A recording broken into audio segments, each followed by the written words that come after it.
The top story this week concerns where Monday Night Raw might be landing in 2024. Now, we still have no announcement of where that is going to be, but that has not stopped people from running wild with speculation and predicting the downfall of All Elite Wrestling. And you know what I think the most disturbing thing about it is? It's the glee that some of these people have when talking about it. The reports of AEW's demise are greatly exaggerated. But if any of this is true, it is definitely not good news for Tony Khan or wrestling fans, whether they realize it or not. Now, we know the rights for SmackDown and NXT have been settled. SmackDown is moving back to USA Network for what CNBC reported is $287 million a year for 5 years, which would represent a 40% increase from their Fox deal. NXT is moving to broadcast television for the first time ever on the CW network, and that's also a 5-year deal, said to be worth around $35 million a year, or more than double what USA was paying them. Which leaves Monday Night Raw, which has been their flagship since 1993. Next month marks 31 years that Raw has been on the air. Raw has spent the majority of its run on USA. We cannot completely count out USA could keep Raw, but that seems very unlikely. And there has been lots of speculation about where the show might land, if they might even end up on a night other than Monday, which just wouldn't feel right. But as with SmackDown and NXT, they are open to moving all three to a different night of the week. SmackDown is gone from Fridays. I can't imagine they keep the show on Friday nights.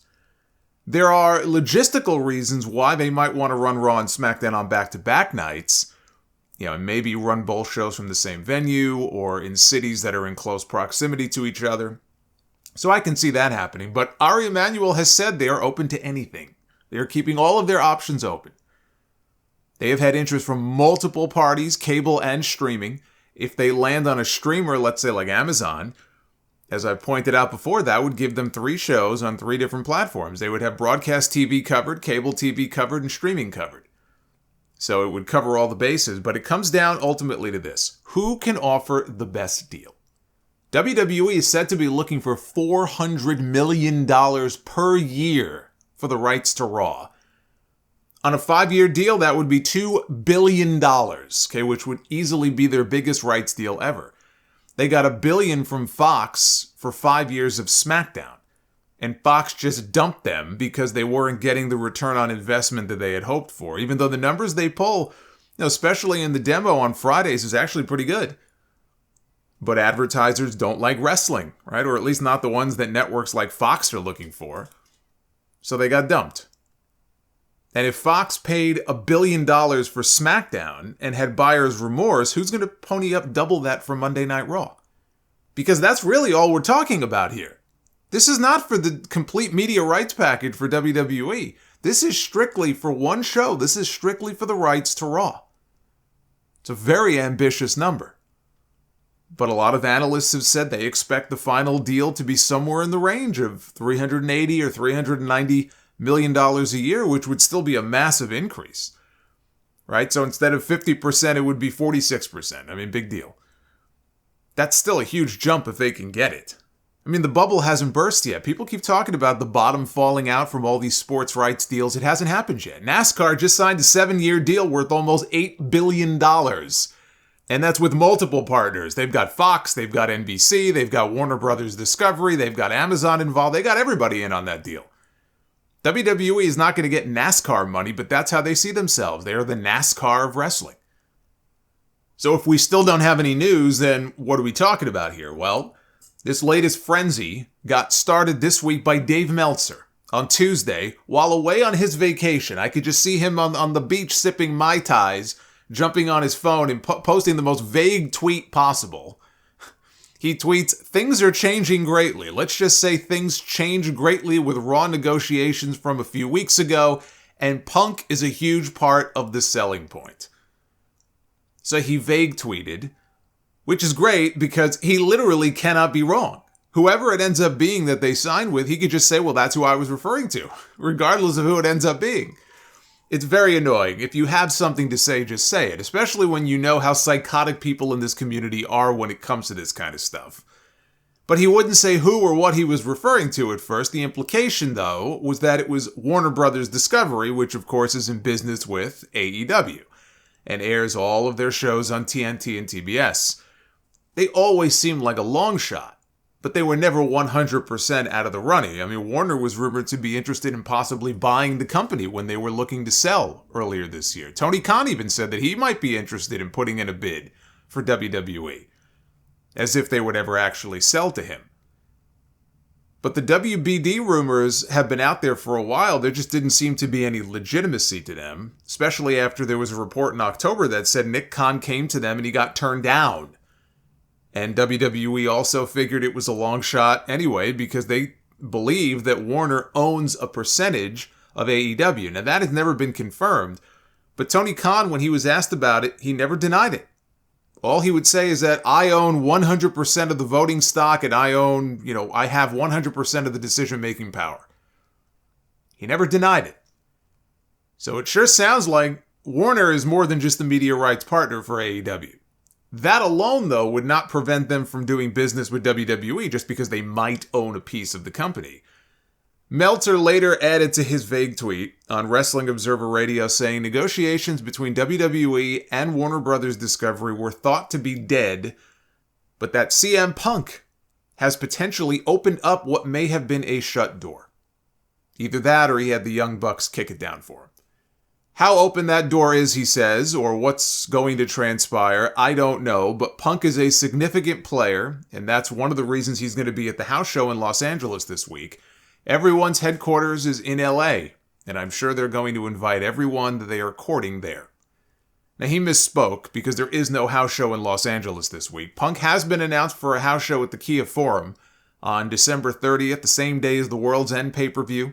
He's going to be wrestling Dominic Mysterio, so if they get any executives to come out to that show, since they're going to be in LA, right? Dominic is the perfect opponent for him because you know the match is going to get great heat. That's the same Kia Forum, by the way, where Punk broke his foot on that first Dynamite after he won the AEW World title from Hangman Page.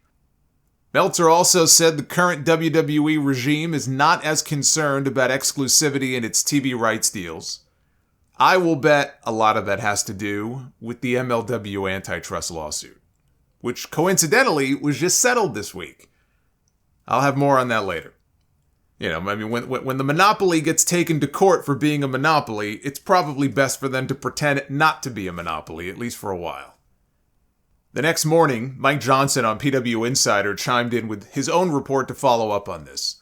PW Insider can confirm that this past Monday morning, TKO's Mark Shapiro, as well as WWE's Nick Khan and Paul Levesque, were in New York City at the Warner Brothers Discovery headquarters, meeting with WBD executive Bruce Campbell about potentially moving Raw to the WBD family. Not that Bruce Campbell. Now I'm picturing him with a chainsaw in his office. Campbell holds the position of Chief Revenue and Strategy Officer. We are told the WWE contingent met with him for several hours on Monday, with at least part of the meeting taking place in a conference room usually reserved for David Zaslav, the head of Warner Brothers Discovery. If a deal were to be made between those two entities, there would be massive ripple effects for professional wrestling, specifically because WBD's TNT and TBS have been the home for AEW programming since the fall of 2019. The belief is that AEW's current agreement with Warner runs through the end of 2024's television season. Tony Khan noted on Tuesday's Ring of Honor media call for Final Battle that he met with Warner Brothers Discovery that day. That would have been on Tuesday, the day after the WWE meeting, and they had a great visit. Paul Levesque and Nick Khan were in Los Angeles several weeks ago meeting with potential partners, and it is believed that WBD was one of the potential partners they were meeting with at that point, as well as with Amazon, also discussed internally within WWE. We are told by WWE sources that there are still other suitors. Warner Brothers Discovery's major goal of late has been to lock in the rights to the NBA, although David Zaslav has publicly stated the company doesn't need the NBA. Yeah, doesn't need the NBA, but believe me, they want the NBA. What they want and what they need could be two different things. Believe me, they want the NBA. The fact that they met with Bruce Campbell speaks to how serious those conversations must be, because he's just one step below David Zaslav. He's worked with Zaslav going back 20 years. Campbell was actually one of the founders of Hulu. But just because WWE and Warner Brothers Discovery have had discussions, that does not mean that Raw is moving to TNT or TBS. 2 months ago, FX was the favorite. What happened to that? Remember those reports? FX is the favorite. Now they're talking to Warner Brothers Discovery. Guess what? They're talking to a lot of people. That line in Mike Johnson's report isn't getting as much play because it's not as sexy, but they have multiple suitors for the show. What it comes down to is, who is going to give them the money that they're looking for? I mentioned the NBA rights, right? That could have a very big impact here. The NBA has 2 deals, one with ESPN and one with Warner Brothers Discovery. Those deals are up at the end of next season. They're looking for as much as $75 billion for their next rights deal. WWE is looking for 2. The NBA wants 75. How much of that Warner would pay, I don't know, because the NBA is going to end up with multiple partners. They're not just going to have one. But if Warner Brothers Discovery spends big to keep the NBA, how much are they going to be willing to spend on pro wrestling? Right? They're paying down a lot of debt right now, about $45 billion worth of debt. This is a company that had the highest grossing movie of the year with Barbie. They had the highest grossing video game. They own the DC Comics universe. They have a lot going for it, but they also have a ton of debt. They're the ones making movies and then putting them on a shelf instead of releasing them just to take a tax write-off. Okay? I mean, one firm this week put the probability of them filing for bankruptcy at 60%. If they keep the NBA, they're not making a deal to keep AEW and bring in WWE. It's going to be one or the other. If they don't get the NBA, then it's possible they can make deals with both. And that's not going to be good for AEW. That's why the NBA rights are so crucial. It could have a direct effect on what happens on the wrestling end of things. This is where it becomes a real concern if you're Tony Khan. Now, Nick Hausman posted a report claiming that the vibe that he has been given is that AEW is in danger of not being renewed specifically for TNT or TBS. And one scenario that was floated to him was that Raw would move, in theory, if they made a deal. Raw would go to TNT or TBS, and AEW would be shifted over to the Discovery Channel. Now, that's only a vibe that Hausman got. But Hausman also was the one who broke the story that Tony Khan turned down a possible TV deal for Ring of Honor last year with the CW network, and Tony confirmed on the Final Battle call this week that he did have a meeting with the CW. So if his vibe turns out to be correct, it would be devastating for AEW. There's really no other way around it. I mean, let's lay all this out. If WWE gets anywhere close to the $400 million a year they're looking for, AEW could kiss any major rights increase next year goodbye. The fact that Warner had an option year and rolled them over into 2024 was the worst thing that could have happened to AEW, because there was a period of time, especially coming out of that summer when they got Punk and Danielson and Adam Cole, all one right after the other. And they were just riding this wave of momentum. And the Dynamite numbers were a little bit better than they are today. Had they made a new deal then, I think they would have gotten a healthy increase and they would have been locked in for 3 or 4 years. Now, things have changed. Warner still seems happy with them. There's no indication that they're unhappy. But the numbers have softened. They lost Punk after that whole fiasco. They got another 2 hours of television, but Punk was the guy with Collision that the show was supposed to be built around, and they fired him. With cause. But they fired him, and the numbers have not been great, although Collision held up better than I thought they would last weekend against the NXT show. You see the attendance issues they're having in a lot of markets. It feels like they may have missed their window. There was all that chatter 6 or 7 months ago, right before the TV upfronts, about them getting $1 billion for a new deal. Remember that? How'd that turn out? I still would like to know where that came from. WrestleNomics reported some estimates this week, and I should just caution that that's all that these are, because AEW is not a public company. So these are only estimates, but they project that AEW is going to end up generating over $150 million in revenue this year, which is up $50 million over last year. But revenue and profit are two different things. They're still likely not a profitable company. But they believe that if AEW can at least double their rights fees on their next deal, it could be enough to make its business sustainable at the level that it's at right now when you consider all of the expenses that they have. That's why it's important for them to double or triple what they get next time. We're not talking about, oh my God, AEW is not going to be able to find a television home. There will be somebody who wants AEW even if they're not working with Warner Brothers Discovery. It just may not be as sweet of a deal as the one they have now, and if not, it just changes the entire complexion of the company. You know, if Warner keeps the NBA rights, they could keep AEW, but at a lower price than they would have to pay, let's say, for Raw. Because AEW is going to be a lot cheaper to hold on to than it would be to bring in Monday Night Raw. Tony Khan might not get the increase he's hoping for. I mean, any increase would be better than no increase at all. You know, but ideally, again, there's a certain level that they would want to be at. And if they can't, we're not talking about the death of AEW. We're talking potentially about the death of AEW as it currently exists, which means cuts. Something Tony Khan has taken great pains not to do. He doesn't want to have these mass layoffs of talent like WWE does every few months, or did. We'll see if that's any different under Endeavor. Clearly, so far, the answer is no. Because one of the first things that happened after the transaction went through was a bunch of people got released, which was to be expected in a deal like that. The jury is still out whether or not we're going to have these waves of releases, 2 or 3 times a year. That's not what Tony Khan wants to do. He takes great pride in not doing that. But if he doesn't have the money coming in that he needs, there is going to come a point where he is going to have to start making some very tough decisions. And he does not want to do that. Now, we don't know when the Raw deal will be announced. Ari Emanuel said that they have until next October to announce something. We're not going to wait until next October or next September to find out where Raw is going. I think we're going to know, honestly, in the next 30 to 60 days.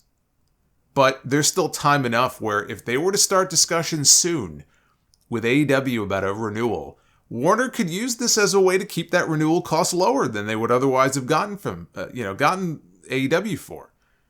And if Tony Khan thinks that he's in jeopardy of losing his deal and he really wants to stay with Warner Brothers Discovery, then he's going to make whatever deal he can just to keep those TNT and TBS slots.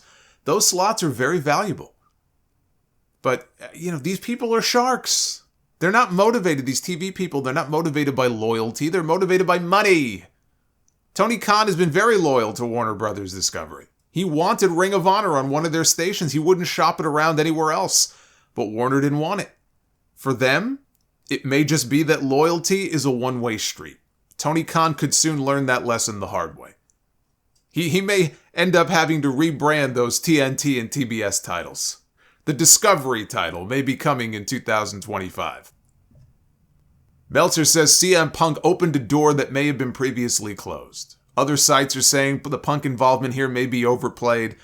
It may be that it helped open a door that was thought to be closed previously, but, this deal, worth hundreds of millions of dollars, it's not going to be because of one man. Not unless that man is named Nick Khan, because he's the real deal maker here. There has not been a more important Vince McMahon hire in decades than Nick Khan has proven to be. But Punk's influence here, if it turns out to be true, and a deal does ultimately get made with Warner Brothers Discovery, it would be an amazing feather in his cap. The idea that in the span of less than a year, he could be responsible for a new show for one company and the rights deal for the other. That would be very impressive. We see the numbers Punk has done so far, ratings-wise, merch-wise, social media-wise, the biggest social media numbers WWE has ever seen. Whatever risk there may have been in bringing him back, it hasn't even been a full month yet, but it's already paid off for them in a major way. I mean, he could spontaneously combust 2 months from now and it wouldn't matter. Because look at what has already happened here. And you'll have people calling it the biggest cell phone in AEW history, that Tony Khan would let this man walk right back into the open arms of WWE. It's not a cell phone. He had to go. Right? It was never going to work. Once the Young Bucks decided they didn't want to meet with him, they didn't have to work with him. But even I was consistent in what I said about them having those EVP titles. If you want to be EVPs in the company, then you have a responsibility to at least get in the same room with the guy and a neutral party and sit down and talk. Doesn't mean they have to work a program if they don't want to, but if you're executives in the company, as they are, then I believe you do have a responsibility to try to make things better and not make them worse and make it more awkward for everyone. They opted not to do that. They didn't want to have anything to do with the guy, and that's how we ended up with this unofficial brand split for a while, where Punk was banning everyone from Collision that he felt was loyal to the Elite, and so you had this underlying tension as a result. He was banning all of their friends. So, of course, they didn't want to meet with him. You can't run a company that way and not expect there to be problems. But what happened at Wembley, there's no excuse for that. Ultimately, it was Tony Khan's call to make. I wouldn't call it a cell phone. I would call it a kick in the crotch for him to have to sit back and watch all of this unfold. Absolutely, it's a kick in the balls.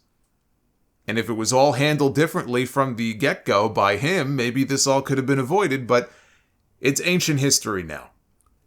I did see some very dumb takes online that WWE could take less money. They might take less money to go to Warner Brothers Discovery just to fuck with AEW. That's the Twitter hive mind, which is not based in any sort of reality. Twitter is not the real world. I also wouldn't think those TKO shareholders would be very happy if WWE took, let's say, $100 million less per year just to get one over on Tony Khan. I mean, I have seen some insane takes this week. That may be the dumbest of them all. But there is no positive way to spin this for AEW. If WWE signs with Warner Brothers Discovery, that would be awful. Not for WWE, it would be great for their bottom line, but bad for wrestling in general. Could they coexist under the same umbrella? Sure. If they miss out on the NBA, they could decide we're going to go all in on pro wrestling. If WWE is not insisting on exclusivity. But what's going to happen? Raw's going to end up on one of their top networks, and AEW is going to be relegated to one of their lesser networks. That does not get the same type of viewership that TNT does or that TBS does. Streaming-wise, WWE still has the deal with Peacock that runs through 2026, plus they have their deal with Hulu. And AEW still has no streaming deal. I thought they'd have one with Max by now, and they still don't. Who knows when or if that's going to happen. If they both had deals with Warner Brothers Discovery, AEW goes from being an only child to the little brother on day one. And that's not the position that they want to be in with their own media rights partner.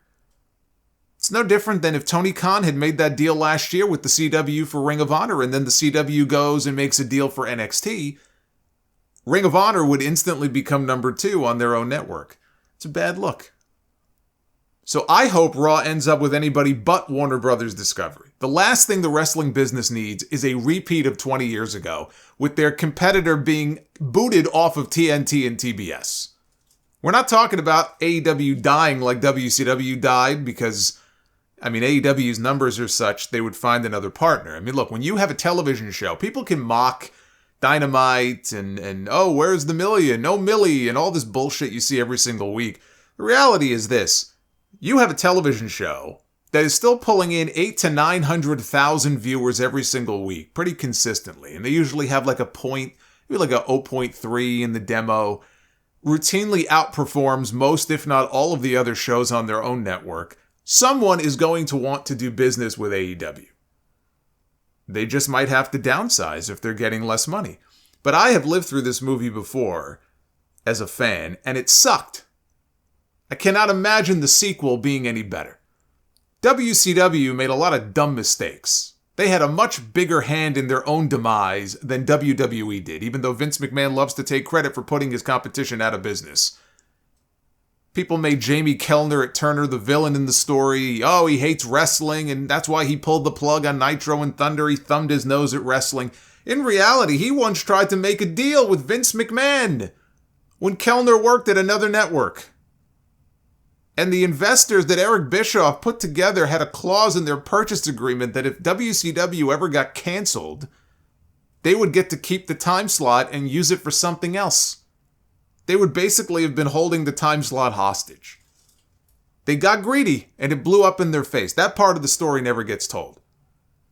As a fan, I lived through all of this once before. Wrestling ended up worse off with WCW gone for a very long time.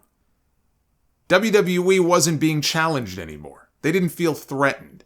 Now today they're a much bigger company. They don't have any reason to feel threatened. But it was the rise of AEW that lit a fire under WWE, and when that happens, everybody wins. Now, the days of Chris Jericho claiming, Dynamite, one day we're going to beat Raw in the ratings, right? Because they were kind of nipping at their heels almost at one point, and Jericho said, oh, Dynamite is going to beat Raw in the ratings. Yeah, those days are dead. That's never going to happen. And it doesn't have to happen for AEW to be successful. What they need to focus on is putting out a product that people want to watch. And selling more tickets, and selling more pay-per-views, and hopefully getting a streaming deal soon. And so long as we have a healthy number 2 promotion that can put 50 or 60,000 people in Wembley Stadium, and can be competitive with WWE in signing free agents like Will Ospreay, and like Mercedes, and like Okada, or whoever else may become available. I think Mercedes is going back to WWE. But you have a company in AEW who can offer the kind of money where they can be competitive in these types of things. That's what we need. That's what I want. Even though Triple H now is running creative and not Vince McMahon, and I don't think if AEW went away tomorrow, that all of a sudden WWE television overnight is going to suddenly regress. I think he wants to put out the best product possible. I don't think Triple H is just going to sit back and count his millions. But we need a second promotion with a television deal on a major network. TNA is not on a major network. Ring of Honor is not on any network. The NWA would have been on a network, but they developed a coke habit and now they're in rehab. Tony Khan should be taking these reports seriously, and I'm sure he is. We don't know what they told him in their meeting on Tuesday. I mean, everything is always great. He's a promoter, so I get it. Everything's always great. I hope for his sake and everybody else's that that's true. But loyalty can be a one-way street sometimes. The fact that they would even entertain an offer for Raw when the door looked like it was closed 2 months ago, and now all of a sudden it's open again. If you're Tony Khan, how can that not make you nervous? At the final battle scrum the other night, Tony was asked about all the Warner Brothers Discovery reports. And the way he framed it was, Warner is just doing its due diligence. That's what happens in the TV industry. They're exploring all of their options. They're doing their due diligence, and everything is great with AEW and Warner Brothers Discovery. And he again called AEW a challenger brand, which is what he has always referred to them as. He said, to be AEW is to be under constant attack. You do a great show, and then the next day, somebody is saying something negative. You break the ticket record for the most tickets ever sold to a wrestling show in the history of the world. His words. And somebody has something bad to say about it. And he complained that there's a lot of bad faith posting on Twitter. Everything's great, and still people are trying to tell you that there's some problem, and you have to just tune it out. The fact is, yes, there are problems. That's great that you sold 70,000 tickets to Wembley this year and that they're already closing in on $1 million gate for Revolution after the first day of ticket sales this week. For Sting's retirement. That's great. That doesn't mean there aren't problems in AEW. Just like no matter how much better people think the WWE product is now under Triple H than it was under Vince McMahon, and some people don't think it's that much better, but for the people who do, it doesn't mean that there's no problems with the WWE product. Oh, yes, there are. And AEW is not immune.